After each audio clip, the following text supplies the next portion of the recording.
बाबांचा भूमिपूजन सोहळा ज्यांच्या अध्यक्षतेखाली या ठिकाणी संपन्न होतोय त्या गावच्या सरपंच सौभाग्यवती प्रिया सचिन मस्के,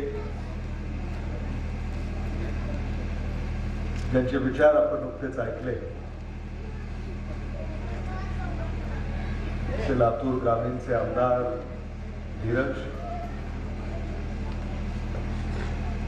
जिल्हा परिषदेचे मुख्य कार्यकारी अधिकारी अभिनव गोयल, बाभळगावचे उपसरपंच गोविंद देशमुख, व्यासपीठावर उपस्थित असलेले श्रीशैल अप्पा उडगे, अभय साळुंके, दीपक सूर, रविशंकर जाधव, विजय देशमुख, रवी काळे, दगडूसाहेब पडिले, मनोज पाटील, बाजुळगे गुरुजी, धनंजय देशमुख, संतोष देशमुख, अनेक आमचे मान्यवर या ठिकाणी या कार्यक्रमाला उपस्थित आहे. सगळ्यांचीच नाव घेता येतील, पण मी आपला अधिक वेळ त्यात घेऊ इच्छित नाही. सुभाष घोडके आहेत, कल्याण पाटील आहेत, श्याम देशमुख आहेत, आमचे सगळे अधिकारी चित्रयन यादव, पवार, त्यानंतर मुख्य नावं घेतलेली, त्यामुळं पहिल्या रांगेत तिथं सगळीच घेतली. पंचायत समितीचे सभापती आलेले आहेत, सगळे सदस्य आलेले आहेत, उपसभापती आहेत. त्यामुळे सन्माननीय व्यासपीठ आणि व्यासपीठासमोर विराजमान सगळे मान्यवर, बाभळगाव ग्रामपंचायतीचे सगळे सन्माननीय सदस्य, ग्रामसेवक, तलाठी, बाभळगाव सोसायटीचे सगळे सन्माननीय चेअरमन, व्हाईस चेअरमन, सगळे सन्माननीय सदस्य. भानुळे तुम्ही समोर बसलात, वर आला नाही. आणि बाभळगाव आणि पंचकृषीतून आलेले आमचे सगळेच सन्माननीय ग्रामस्थ, लातूर शहरातून सुद्धा अनेक नागरिक या ठिकाणी उपस्थित आहेत. ते सारे सन्माननीय नागरिक आणि मित्रांनो, बाभळगाव ग्रामपंचायतीचे मी सुरुवातीलाच अभिनंदन करतो की त्यांनी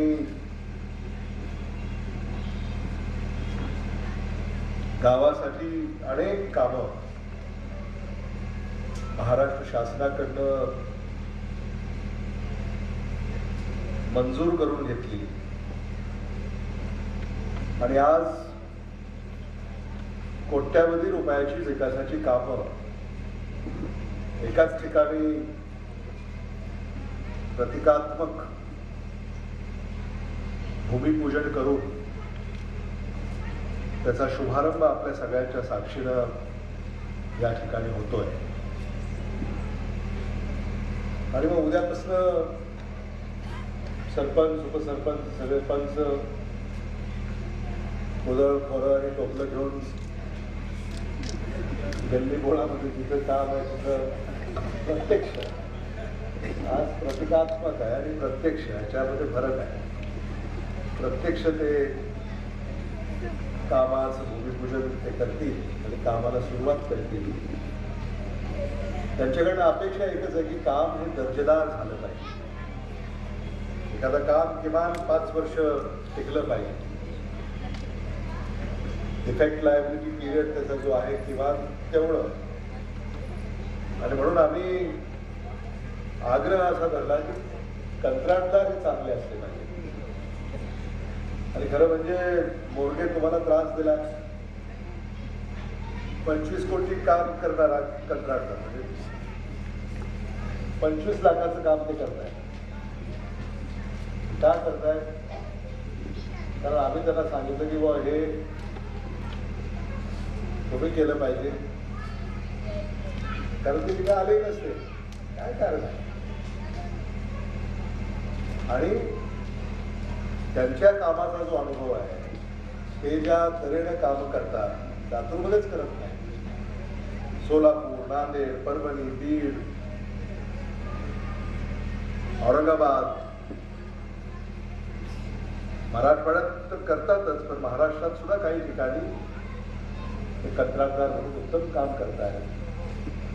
आणि म्हणून तुम्हाला जो आम्ही शब्द दिला होता ग्रामपंचायतीच्या निवडणुकीमध्ये, विधानसभेच्या निवडणुकीमध्ये, तो शब्द पाळण्यासाठी ग्रामपंचायतीला आम्ही विनंती केली आणि त्यांचं सुद्धा मला कौतुक करावं लागलं. म्हणजे सरपंचाचं, उपसरपंचाचं हे मला म्हणाले मला द्या काम, इकड्यासारखं आहे आम्हाला साळुंके. खरंच मला आश्चर्य वाटलं. नाहीतर दिवस सकाळपासून संध्याकाळपर्यंत झोपू देत नाहीत रात्री मला काम पाहिजे म्हणून, पुन्हा पहाटे आहेच. पण ह्यांनी एका शब्दानं, आता आपण एक शब्द कोणी म्हटलं मला काम पाहिजे, आपण नाही म्हणून म्हणतो, तर त्यांनी म्हटलं कसं करायचं, मी म्हटलं हे असं केलं पाहिजे, त्यांनी मान्य केलं. आणि आज सगळी ही रस्त्याची कामं काही सिमेंटचे आहेत, काही डांबराचे आहेत, म्हणजे टार आणि कॉन्क्रीट, काही नाल्या आहेत, पेवर ब्लॉक्सची काही कामं आहेत. ही सगळी कामं एका चांगल्या दर्जेदार कंत्राटदाराला घेऊन, पण माझं काम सोपं आहे, कारण मोरगेला इथे येत राहायचंय बाबरावला, त्यामुळे त्यांच्यावर आता जिम्मेदारी आहे. हे काम मला चांगलंच केलं पाहिजे, म्हणजे चांगलं काम अल्पावधीमध्ये ते पूर्ण करतील आणि खऱ्या अर्थानं बाभळगावच्या ग्रामस्थांना पुढची 5-10 वर्ष या गावाचा उपयोग त्यांना होईल या हेतूनं हे सगळं काम आम्ही आणि आमच्या सहकार्याने आपल्यासाठी आयोजलेलं आहे. हे देखील मला मुद्दामून आपल्याला सांगितलं पाहिजे, नाहीतर बाभळगावमध्ये कंत्राटदाराची काही कमी नाही. काय हो बरं, असं मी म्हटलं तर पुन्हा ते कोणीतरी मनाला लावून घेऊ नये. हे सुद्धा मगोरी घातकड आहे. काही बोललं की मनाला लवकर लावून घेणार. मनाला लावून घ्यायची गरज नाही. बुरा मत मानो बोली हो.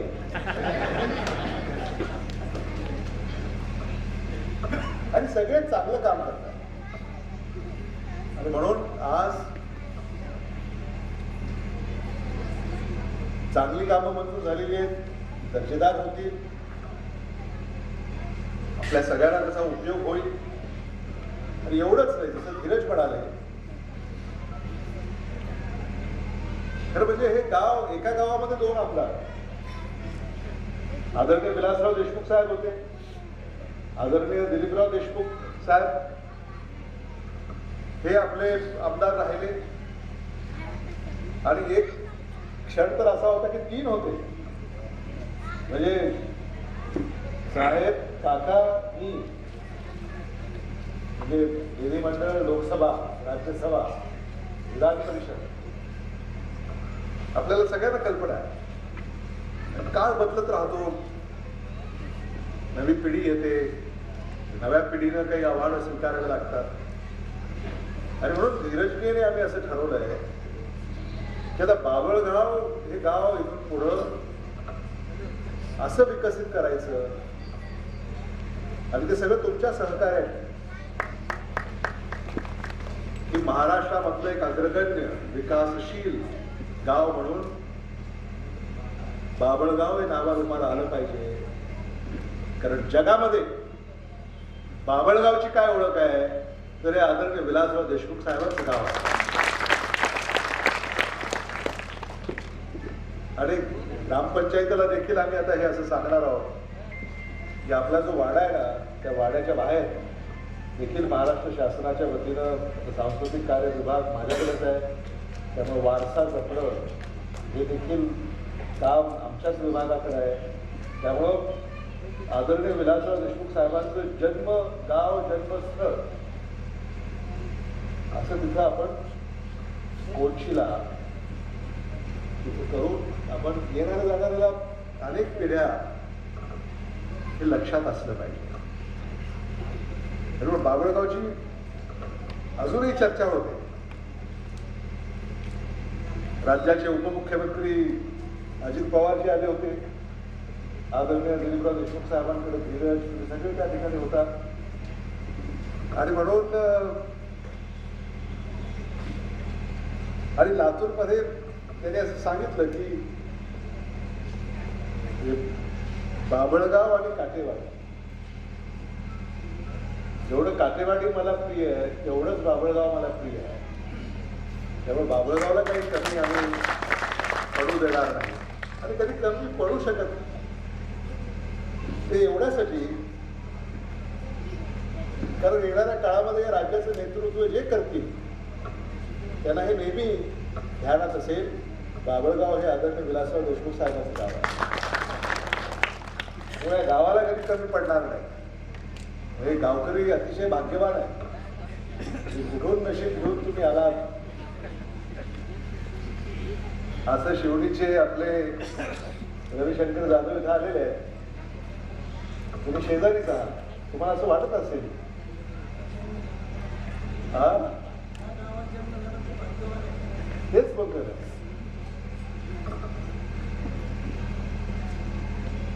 जर आपल्याला आता दिवे आणखी आपल्याला चांगले का, आता तर राष्ट्रीय महामार्गावर आलं आपलं गाव, नॅशनल हायवेवर आलं.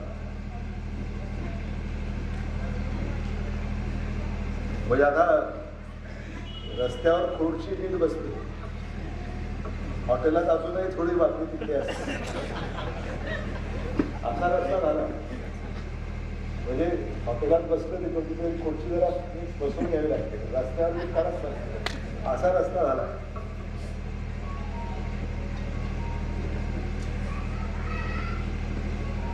या गावामध्ये जे आपल्याला आणखी पिण्याचं पाणी जलजीवन मिशन 2 कोटी रुपयाची योजना आपल्याला मंजूर झालेली आहे आणि पाण्याचा स्रोत आता त्यांनी सांगितलं शिवणीमध्ये बघा जे वाटतं असं ते म्हणाले, तर ते मला म्हणतात तिथून पाणी आणायचं इकडं काय का परवानगी. हा तुम्हाला विचारलंय का नाही मला माहिती नाही. ते काय म्हणतात तुमचं पाणी जे जाईल वाहून जे जाणार आहे त्या वाहून जाणाऱ्या पाण्यापैकी इथं आणायचं असं त्याची कल्पना मांडलेली आहे. तुम्हाला एवढ्यासाठीच सांगितलं की शिवणीच्या ग्रामपंचायतीने पुन्हा विरोध करू नये त्याला, तेवढं आपण जरा पाहून घ्या. आणि ते सुद्धा मी त्याला विचारलं की फिजिबल आहे का, हे सायंटिफिक आहे का. तर जिल्हा परिषदेचे CEO इथं आहेत, त्यांनी ते पाहावं, if it is practical feasible तरच आपण ते करू, किंवा तुमच्या पाण्यावर आमचा डोळा असायचं काही कारण नाही. म्हणून मी त्यांनी मला सांगितल्यावरच मला तुमची आठवण झाली, इथंच आले म्हटलं हा त्यांना कल्पना. त्यामुळे ते पाणी वाहून जाणारं इथं बाभळगावच्या या डोंगरावर जे समतल सर खोदलेला आहे त्याच्यामध्ये ते पाणी आणून सोडायचं आणि मग ते पाणी गावामध्ये शिवारात मुरेल, पाण्याची पातळी वाढेल, विहिरीमध्ये पाणी आणखी येईल, तळ्यांमध्ये पाणी येईल. अशी काही सुजलाम सुफलाम बाभळगाव करण्याची कल्पना बाभळगाव ग्रामपंचायतीची आहे आणि त्या दृष्टिकोनातून देखील आपल्याला येणाऱ्या काळामध्ये पावलं उचलावी लागतील. जलजीवन मिशन म्हणजे नळाद्वारे तुम्हाला पाणी द्यायचं आहे आणि हे पाण्याचा स्रोत आता इथे नदीवर बराच आहे, तिथून पाणी आपण आणूच, पण ते पाणी कधी दुष्काळामध्ये कमी पडतं आणि म्हणून आपल्याला मी म्हटलं होतं की मसलगाववरून आपल्याला कायमस्वरूपी जर आम्हाला पाणी आपल्याला देता आलं तर मला असं वाटतं की याची सुद्धा शहानिशा आपण केली पाहिजे. कारण दुष्काळी आपला जिल्हा आहे आणि इथं कधी पाऊस असतो कधी नसतो आणि जेव्हा असतो तेव्हा अडचण असत नाही, पण जेव्हा नसतो तेव्हा आपल्याला खूप धावपळ होते आपली. त्यामुळं 3-4 पर्याय पाण्याचे हे आपण शोधून ठेवले पाहिजेत. आणि म्हणून हा एक पर्याय. आणि एक आणखी कल्पक पर्याय आहे दीपक सूर, की तुमची जी काही योजना आहे पाणी पुरवठ्याची, तुमची जी पाईपलाईन आहे त्याची एक छोटी पाईपलाईन इकडं नाही महापालिकेची जी पाणी वितरण व्यवस्था आहे तुमचं आता विवेकानंद चौक आणि महाराणा प्रताप नगरपर्यंत आलेलं आहे. त्यामुळे पैसे भरून मीटर लावून तुम्हाला जे पाणी तिथं जर आपण असेल तर ते पाणी अशा गावांना, म्हणजे तुम्ही याच्यात लक्ष घालायला पाहिजे, फ्रिंज एरियामधली ही गावं आहे आणि हे नागरीकरण व्हायला लागलं. अनेक गावं तुमच्या हद्दीमध्ये येत आहेत आणि साधारणतः मला असं वाटतं की पुढच्या बाबळगाव सुद्धा शहराच्या हद्दीत येईल आणि त्यावेळेला शिवणी सुद्धा घेऊ. म्हणजे तुम्हाला अनेक वॉर्ड उभे राहायला अनेक तुमची नवी पिढी सुद्धा आलेली आहे. आता लहान लहान मुलं तुमच्या घरामध्ये झाली, संख्या काही कमी नाही, अजून पाहिलं नाही का भावंड एवढी आहेत, कुटुंब एवढं मोठं आहे. काही गावात आहेत, काही शहरात आहेत. शहरातले राजकारण सोडत नाहीत, कुणाला जमू देत नाहीत, गावातले राजकारण सोडत नाहीत, इथंही कुणाला जमू देत नाहीत. म्हणजे आमच्यासारखंच काय.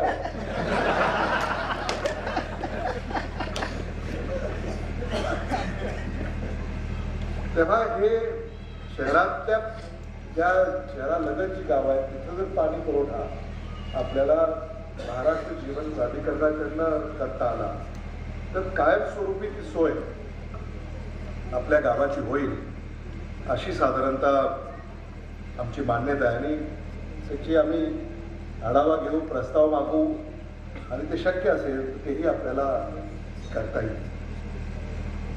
सरपंचांना, उपसरपंचांना आणि सगळ्या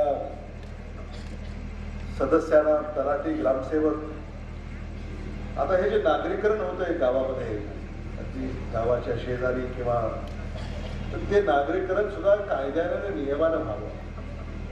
तर अनेक तिथं प्लॉट पडलेले आहेत ते नियमाला ठरून नाही. येता जाता आम्हाला ते पाहायला मिळतं. तहसीलदार इथं आलेले आहेत, SDM इथं आलेले आहेत. तुम्हाला मागेही मी त्या सूचना दिल्या होत्या की जे बेकायदेशीर प्लॉटिंग झालेली आहे ती बेकायदेशीर प्लॉटिंग कृपा करून या गावाच्या शिवारामध्ये होता कामा नये. कारण तिथं पुन्हा रस्ते, नाल्या, पथदिवे, सांडपाणी याची व्यवस्था तुम्हाला करावी लागली. ते करायचं ते कायद्याने करायचं, नियमाने करायचं. आणि म्हणून तुमच्याकडे तर होतंय व्यवस्थित. तुमच्याकडे काही अडचण नाही. आम्ही पाहतो इमारती वगैरे सगळं नियमाने होत आहे, व्यवस्थित होत आहे. पण बाबळगावमध्ये काही आता इथं जे आम्हाला पाहायला मिळतं इथं कुठंतरी कायद्याचं उल्लंघन होत आहे का असा प्रश्न पडतोय. आणि म्हणून इथं अनेकांनी आताच्या उतारावर सह्या केलेल्या आहेत आणि चुकीच्या उतार्यावर ज्यांनी सह्या केलेल्या आहेत त्याची चौकशीसुद्धा केली जाईल आणि त्याला शासन सुद्धा होईल हे देखील मी आपल्याला या निमित्तानं सांगू. स्वस्त धान्य दुकानं जी आपली आहेत, जो अन्न नागरी पुरवठा आपण या ठिकाणी करतो त्याच्यामध्ये काय परिस्थिती आहे हे देखील पाहायला पाहिजे. प्रत्येक सामान्य कुटुंबाला दरमहा जे काही शासनाकडनं अन्न पुरवठा होतो तो नियमित होतोय की नाही, कुणाच्या तक्रारी आहेत का, हे देखील सरपंच उपसरपंच तुम्हाला पाहावं लागेल.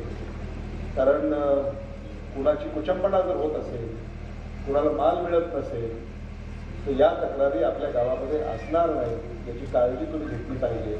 आणि त्या दुकानावर तुम्ही जाऊन सरप्राईज व्हिजिट केली पाहिजे. अगदी आपल्या जवळचं जरी कुणाचं दुकान असेल तर त्याचं वितरण हे नियमाने आणि कायद्याने होत आहे का नाही हे तुम्ही पाहायला हवं. आणि हे जर आपण करू शकलो तर खऱ्या अर्थानं हे सामान्य माणसं तुम्हाला आशीर्वाद दिल्याशिवाय राहणार नाही. हे देखील मी आपल्याला आवर्जून इथं सांगू इच्छितो.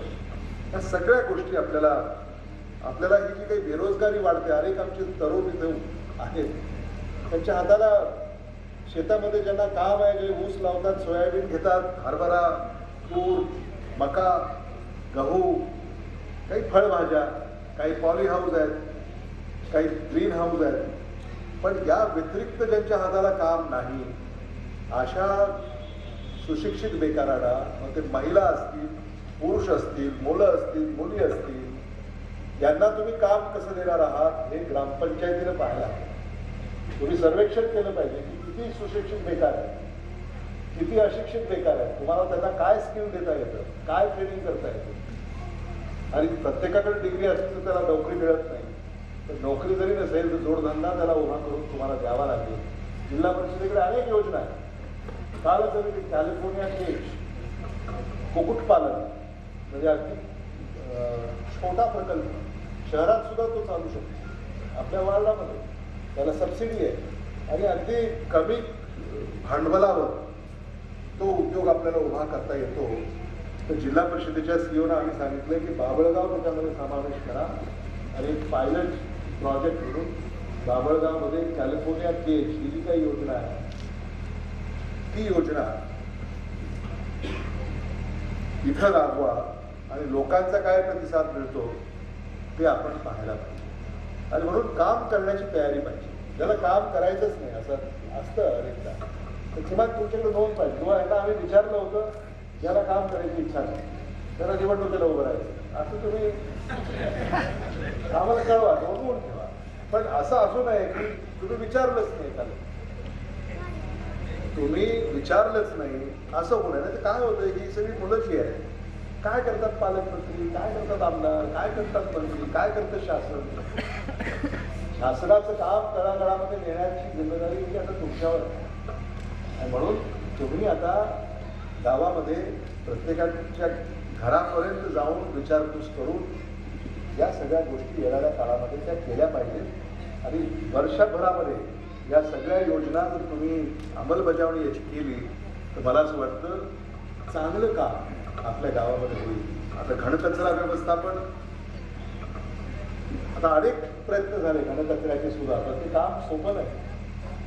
म्हणजे अजूनही कचरा हा घराबाहेर टाकला जातो, तिथं अनेक दिवस तो उचलला जात नाही, तो ओला सुका हे सुद्धा कोणी करत नाही.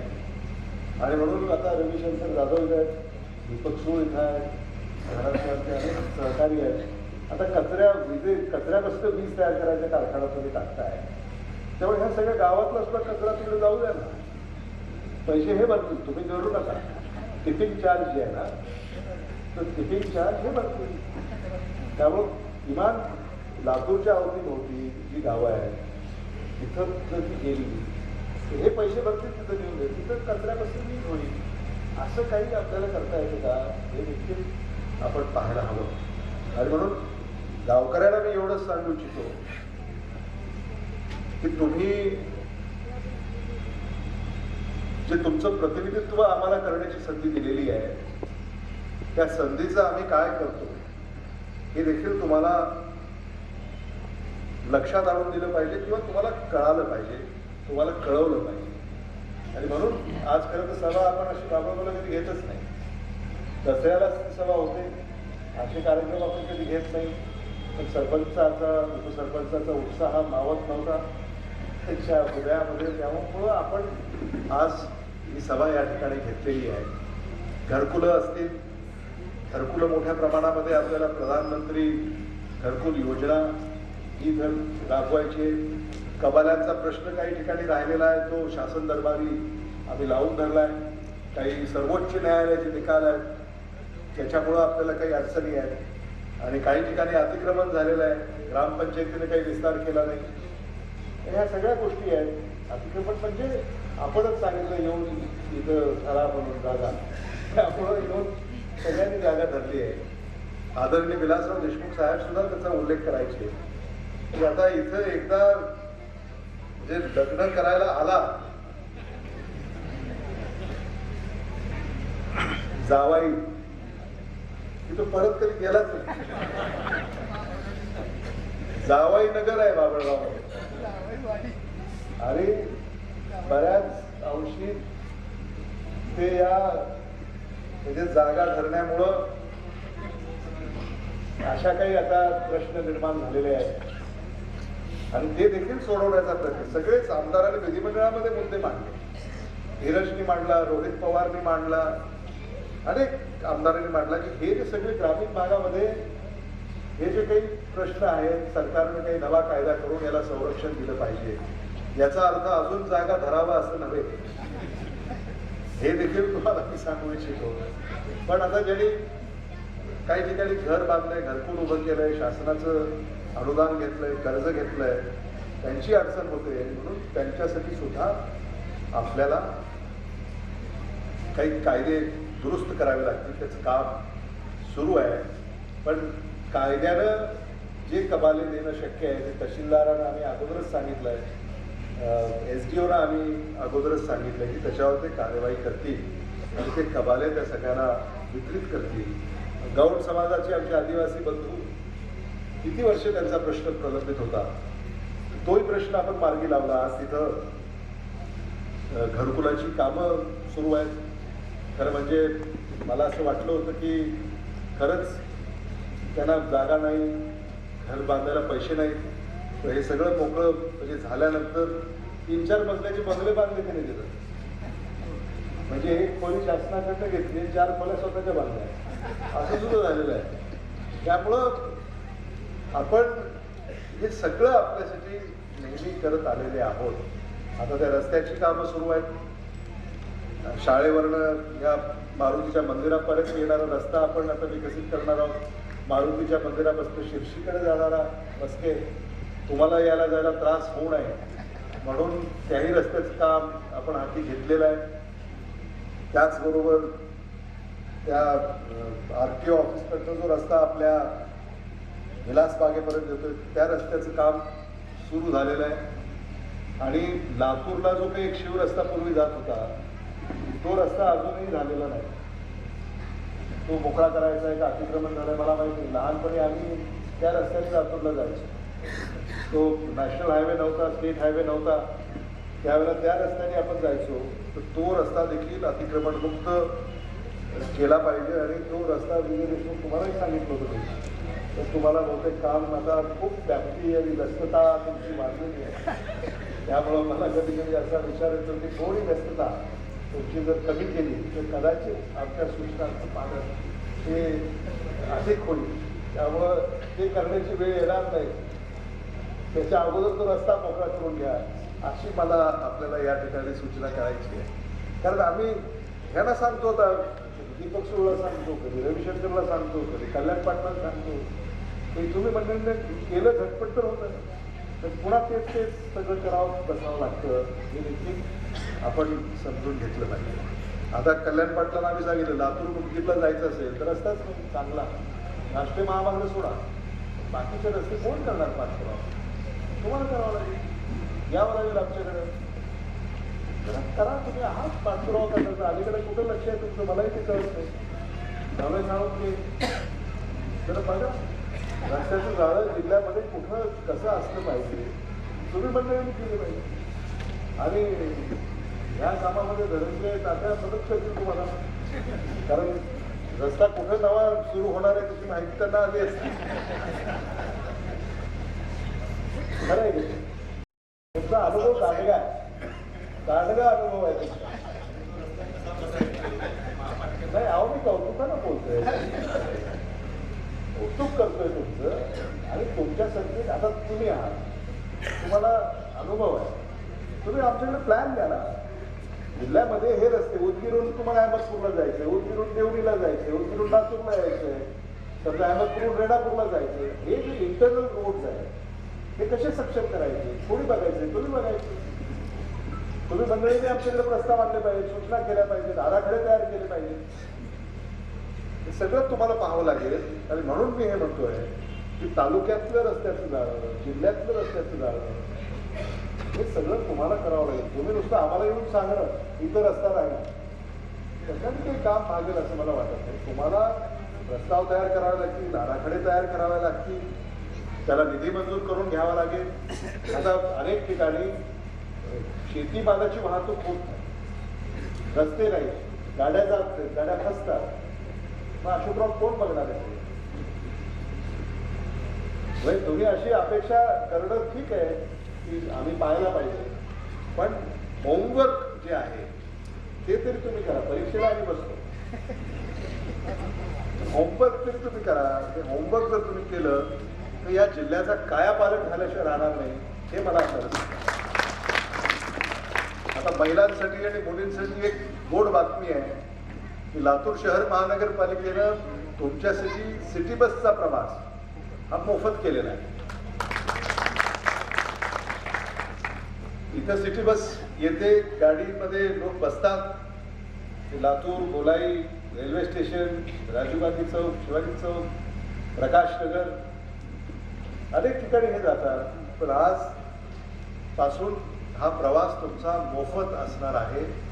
आणि म्हणून बाभळगाव मधल्या मुली आणि महिला यांनाच फक्त आणि तुम्हालाही मला सांगायचंय, तुम्ही एखाद्या महिलेने नवऱ्याला घेऊन गेलं आणि सांगितलं नाही हे माझ्या बरोबर घरचे असं होणार नाही.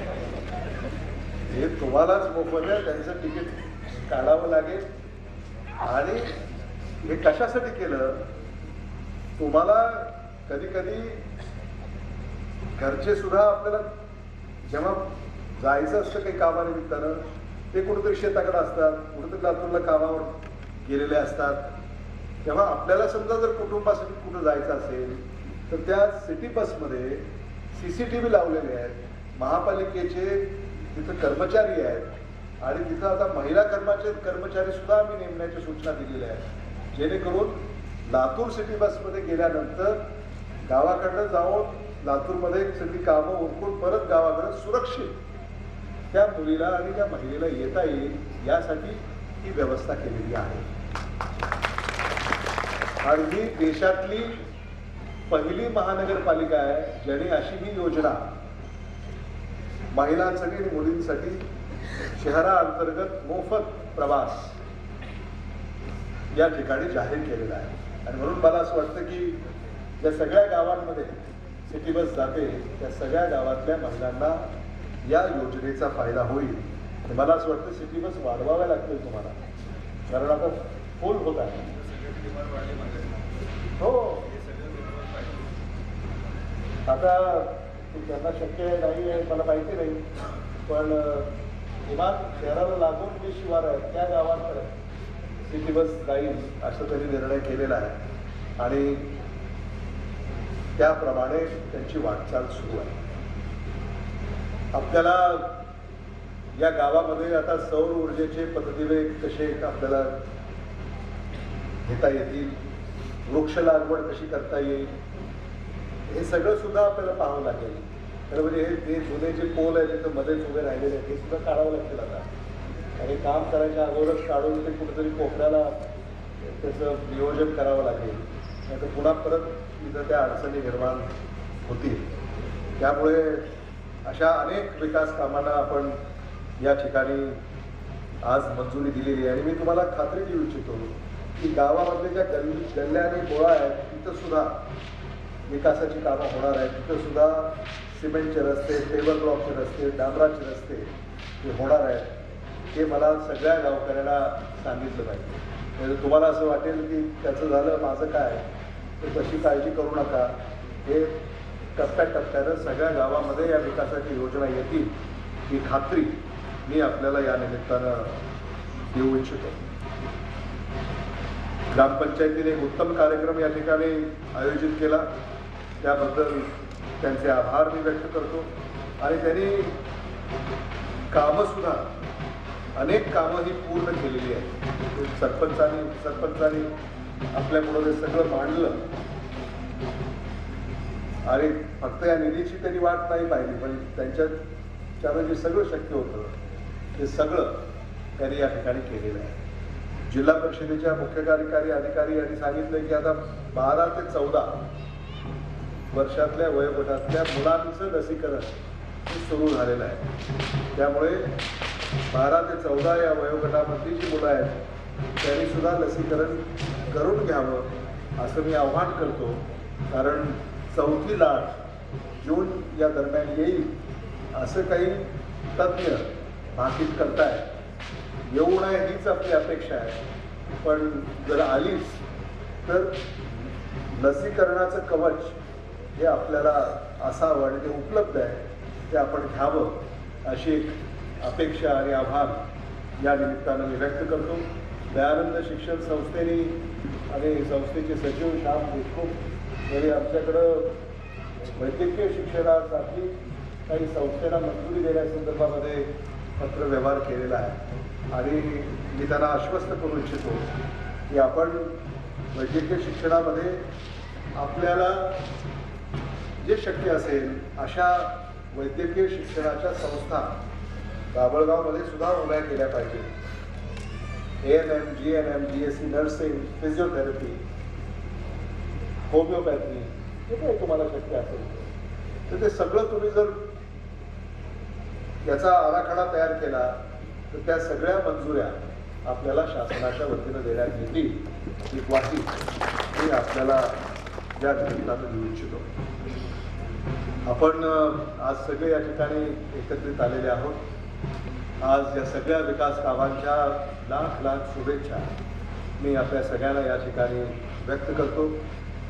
अनेक आमचे सहकारी हितचिंतक आज मला शुभेच्छा देण्यासाठी गावाकडे आले, त्याबद्दल त्यांचे देखील मी मनापासून या ठिकाणी आभार व्यक्त करतो. आमचे सगळे सहकारी या ठिकाणी आले आणि आताची चर्चा या व्यासपीठावर झालेली आहे, ती चर्चा याची नोंद घेऊन त्याच्यावर तुम्ही काही पावलं उचलाल अशी मी अपेक्षा या ठिकाणी व्यक्त करतो. थांबतो. धन्यवाद. जय हिंद, जय महाराष्ट्र.